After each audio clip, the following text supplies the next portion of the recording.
पूरा मामला बताता हूँ। आज ही की खबर है, गरमा-गर्म खबर है कि सुप्रीम कोर्ट ने ब्रज बिहारी प्रसाद हत्याकांड में पूर्व विधायक मुन्ना शुक्ला और एक मंटू तिवारी है, इन दोनों को उम्र कैद की सजा सुनाई है, आजीवन कारावास की, और 15 दिनों के अंदर सरेंडर करने कहा है। जनता दल के लिए थोड़ा शर्मिंदगी का सबब बन गया।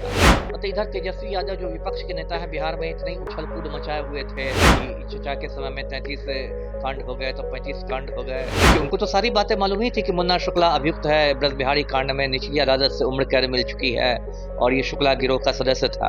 तो एक मतलब आप तात्कालिक इसमें देखा जाए तो ये राजद के लिए एक मैं इसको धक्का मान रहा हूँ। पिता ने गलतियां की थी, उसको अब हम नहीं दोहराएंगे और एक अलग छवि बनाने की कोशिश कर रहे हैं राजद की, तो उन प्रयासों को तो धक्का लगा है ना। नमस्कार, मैं मनीष और आप देख रहे हैं बेधड़क बात।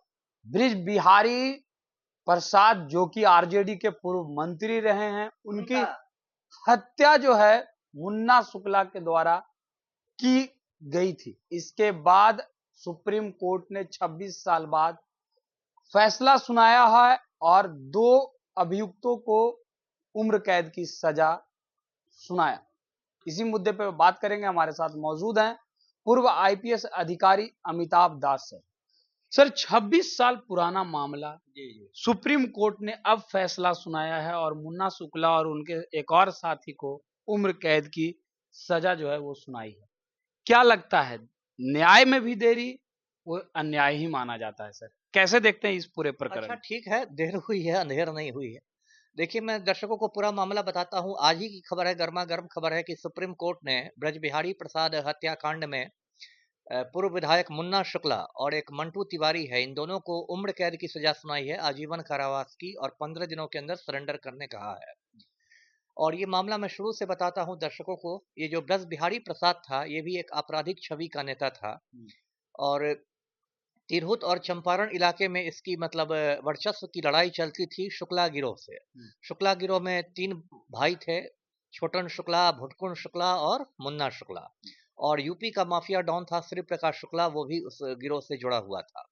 तो इन लोग की अदावत चलती थी ब्रज बिहारी प्रसाद से। 1994 में छोटन शुक्ला की हत्या कर दी गई और ऐसा माना गया कि ब्रज बिहारी प्रसाद ने हत्या करवाई है। फिर कुछ समय बाद उसके भाई भुटकुन शुक्ला की हत्या कर दी गई, उसमें भी माना गया कि ब्रज बिहारी प्रसाद का हाथ है। उसके बाद ब्रज बिहारी प्रसाद जो था वो राबड़ी सरकार में मिनिस्टर बन गया था, ये विज्ञान और प्रौद्योगिकी मंत्री था। और उसके बाद एक घोटाला उजागर हुआ, इसमें इंजीनियरिंग कॉलेज में दाखिले में गड़बड़ी हुई थी। तो इस घोटाले की वजह से ब्रज बिहारी प्रसाद को इस्तीफा देना पड़ा सरकार से और फिर उसकी गिरफ्तारी भी हुई, वो बेऊर जेल में बंद हो गया।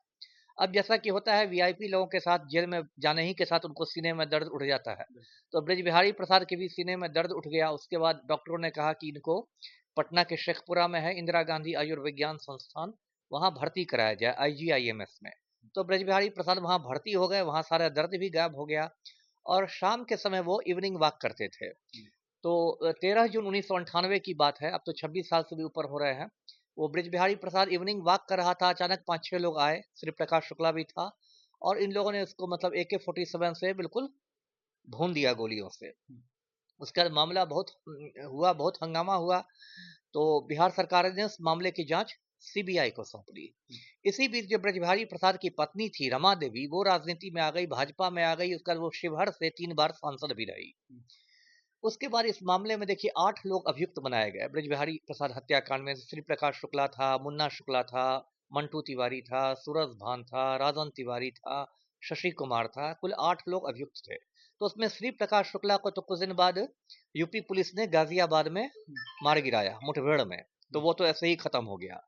बाकी लोगों को क्या हुआ कि 2009 में निचली अदालत ने, लोअर कोर्ट ने सबको उम्र कैद की सजा सुना दी, आजीवन कारावास। तो वो लोग अपील में गए हाई कोर्ट में, तो हाई कोर्ट ने, पटना हाई कोर्ट ने संदेह का लाभ देते हुए सभी अभियुक्तों को बरी कर दिया, रिहा कर दिया।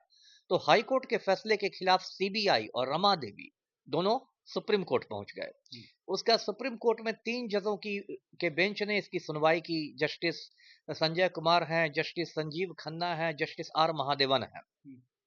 इन लोगों ने सुनवाई की और पिछले 22 अगस्त को सुनवाई पूरी करके फैसला सुरक्षित रख लिया और आज सवेरे इसका फैसला आया है। जैसे बाकी लोग तो बरी हो गए हैं, लेकिन मुन्ना शुक्ला और मंटू तिवारी को उम्र कैद की सजा सुनाई गई है। तो पूरा मामला यही है मोटा सर, मोटी। अगर जी राजनीतिक रूप से इसका प्रभाव की बात की जाए तो क्या लगता है, क्या प्रभाव पड़ने वाला है? क्योंकि एक आरजेडी के ही मंत्री रहे हैं और एक आरजेडी के ही विधायक रहे हैं, दोनों वर्चस्व की लड़ाई में ही गए। जी जी एक लालू के करीबी तो एक तेजस्वी के करीबी हैं। जी सही तो है। क्या लगता है इसका राजनीतिक प्रभाव क्या पड़ने वाला देखिए है? राजनीतिक प्रभाव एक तो ये पड़ेगा कि ये राजद के लिए, राष्ट्रीय जनता दल के लिए थोड़ा शर्मिंदगी का सबब बन गया। मतलब इधर तेजस्वी यादव जो विपक्ष के नेता हैं बिहार में, इतनी उछल कूद मचाए हुए थे कानून व्यवस्था पर, बराबर अपराधों का बुलेटिन जारी करते थे कि चचा के समय में 33 कांड हो गए तो 35 कांड हो गए, और पता चला कि आप ही की पार्टी के एक नेता को उम्र कैद की सजा मिल गई। और तेजस्वी यादव को, दर्शकों को याद ही होगा, इस बार लोकसभा चुनाव में वैशाली से उन्होंने मुन्ना शुक्ला को खड़ा किया था। मुन्ना शुक्ला हार गया वीणा देवी से, लोजपा से हार गया, लेकिन तेजस्वी यादव ने खड़ा किया था। माता पिता ने गलतियां की थी, उसको अब हम नहीं दोहराएंगे, और एक अलग छवि बनाने की कोशिश कर रहे हैं राजद की। तो उन प्रयासों को तो धक्का लगा है ना। अब वो क्या मुंह दिखाएंगे, क्योंकि उनको तो सारी बातें मालूम ही थी कि मुन्ना शुक्ला अभियुक्त है, ब्रज बिहारी कांड में निचली अदालत से उम्र कैद मिल चुकी है और ये शुक्ला गिरोह का सदस्य था। तो एक मतलब आप तात्कालिक इसमें देखा जाए तो ये राजद के लिए एक मैं इसको धक्का मान रहा हूँ। तो ये थे हमारे साथ पूर्व आईपीएस अधिकारी अमिताभ दास सर, जिनसे आपने तमाम बातें सुनी। फिलहाल इस खबर में इतना ही। देखते रहें बेधड़क बात। धन्यवाद।